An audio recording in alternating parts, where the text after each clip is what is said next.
এই গাইস, এই দেখো কালকে আমি আর আমার মা এই যে রেডি হয়ে গেছিলাম। কেনাকাটা করতে যাবো বলে, কিন্তু যার গিয়ে তার কোনো হুঁশ নেই। আমাদের খুব আনন্দ হচ্ছে, সে চুপচাপ বসে আছে, তার জন্য টেনশন হচ্ছে।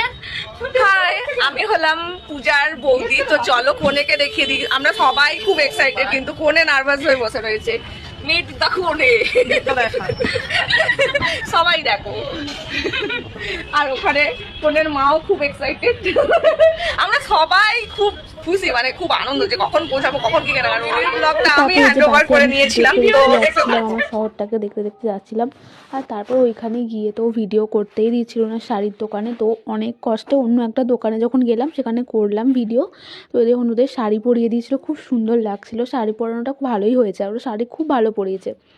আর আমি না এরকমভাবে মানে কারোর বিয়ের জন্য শাড়ি কিনতেও যাই না, দোকানে গিয়ে যে দেখছি যে শাড়ি পরিয়ে দিচ্ছে কনেকে, মানে এই প্রথমবার এগুলো আমি দেখলাম। আমি সিনেমাতেই আগে দেখেছি। আর তারপর ওখান থেকে আমরা বেরিয়ে কচুরি খেলাম। আমাদের অবস্থা তো দেখতেই পাচ্ছ। আর তারপর ওখান থেকে আমরা বাসে করে ধর্মতলায় গেলাম। এই দেখো ওই প্রথমবার আমি না মনুমেন্টটাকে এত কাছ থেকে দেখলাম, কি সুন্দর লাগছিল জাস্ট দেখতে। তারপরে বাগানে দেখো ফুলগুলো কত সুন্দর লাগছে। আর তারপর ওখান থেকে বাস ধরে আমরা বাড়ি চলে এলাম। তো আজকের ভিডিওটা এইটুকুই ছিল, ভালো লাগলে একটা লাইক করে দিও।